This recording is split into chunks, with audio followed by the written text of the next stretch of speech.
இவ்வளவு கடையா 700க்கு மேல மூடிட்டு இருக்கிறாங்க.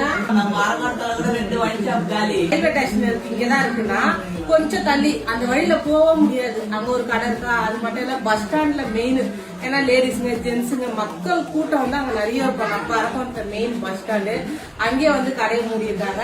அதுவும் எங்களுக்கு வந்து ரொம்ப சந்தோஷம். லேடிஸுங்க குழந்தைங்க ஸ்கூலுக்கு போகணும். ஏன்னா காலேஜ் வந்து இங்க அரக்கோணத்துல இருந்து போய் ரயில்வே ஸ்டேஷன்ல தான் போய் ஏறணும். நம்ம ஊர்ல இருந்தும் வந்து பசங்க போறாங்க காலேஜுக்கு, வேலைக்கும் போறாங்க. அண்ணனுங்க அக்காங்க அந்த மாதிரி நிக்க முடியாது.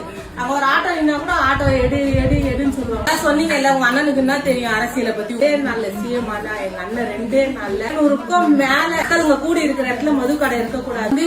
இதுக்கு மேல வந்து மக்களுங்க அக்காங்க தங்கச்சிங்க அம்மாங்க இவங்க எல்லாம் ரொம்ப சந்தோஷப்படுவாங்க.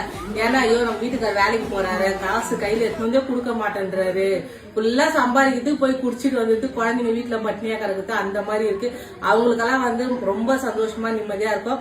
ஓப்பன்ல இருந்தா கூட உண்மைதான் சொல்றேன், 8 மணி நேரம் திறக்கிற கடைய ஏன் சொல்றேன்னா 5 மணி நேரமே போதும்.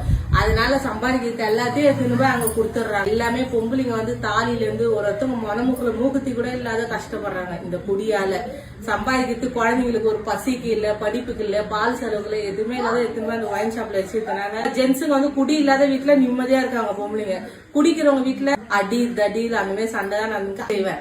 சொன்னதையும் செய்வாரு, சொல்லாததையும் செய்வாரு. அதனால இந்த வீடியோல வந்து அண்ணனுக்கு, எங்க விஜய் அண்ணனுக்கு, எங்க ஜோசப் விஜய் அண்ணனுக்கு ரொம்ப ரொம்ப நன்றி சொல்லிக்கிறேன்.